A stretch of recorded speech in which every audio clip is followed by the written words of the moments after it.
7h20 maintenant, les 21, les États-Unis, on se tourne vers ce continent et c'est un tournant là-bas. Le taux de criminalité remonte pour la première fois après des décennies de baisse. Alors si dans l'ensemble la hausse est modeste, la situation dans certaines villes est plus critique. Exemple emblématique, Atlanta, où les actes violents y ont augmenté de plus de 50%. Un an après les manifestations Black Lives Matter et les appels à couper les vivres à la police, les autorités cherchent plutôt à augmenter les moyens qu'ils lui allouent et le sentiment d'insécurité devient un nouvel enjeu partisan. Le reportage dans cette capitale de la Géorgie de Jordan Davis. Au Parlement de l'État de Géorgie, quand la commission Sûreté publique se réunit, on prie d'abord à Jésus.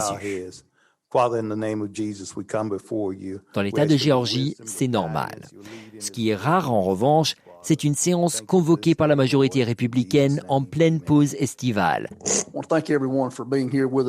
5 heures d'audition où des élus des 4 coins de l'État discutent de la criminalité dans une seule ville, Atlanta. Le président de la commission, Jay Collins. On a assisté à une telle augmentation de la criminalité dans la région. Et puis, il y a eu ce mouvement d'extrême gauche pour couper les vivres à la police. C'est logique que l'État de Géorgie enquête pour savoir si ses propres ressources sont nécessaires afin de s'assurer que la capitale soit plus sûre.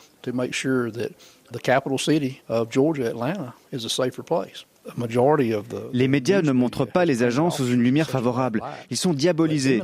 Or, on a besoin d'eux. L'année dernière, plus de 300 agents ont quitté la police d'Atlanta et le moral serait au plus bas. Mais la ville cherche à recruter et cette semaine, l'administration Biden a annoncé un coup de pouce financier, 170 millions de dollars. Mais la vague de criminalité a déjà brisé la carrière d'une étoile montante du Parti démocrate, la maire d'Atlanta, Keisha Lance Bottoms. Elle était élue il y a 4 ans sur un programme de décriminalisation de certains petits délits. Mais en mai dernier, elle a décidé que c'était le moment de passer le témoin. Cette semaine, devant les parlementaires, elle a envoyé le chef adjoint de la police, Todd Coy. Pour les autorités de la ville, ce n'est pas le laxisme qui est en cause, mais la pandémie.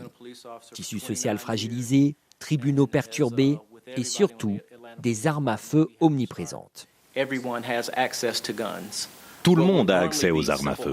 Des disputes qui étaient banales avant finissent maintenant en fusillade.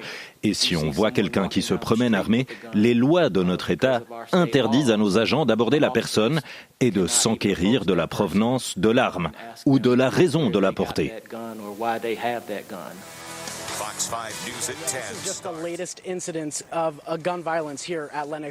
La vague de crimes ne touche pas que des quartiers défavorisés. Elle arrive là où l'on se croyait longtemps à l'abri des problèmes urbains. À Buckhead, la moitié nord d'Atlanta, plutôt blanche et plutôt riche, une partie des habitants sont exaspérés. Bill White vient témoigner devant les parlementaires via Zoom.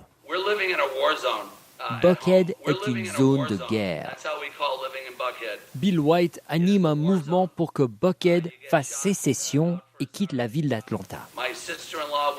Ma belle-sœur refuse d'aller à la station-service sans une arme dans sa poche. À Buckhead, c'est la nouvelle tendance.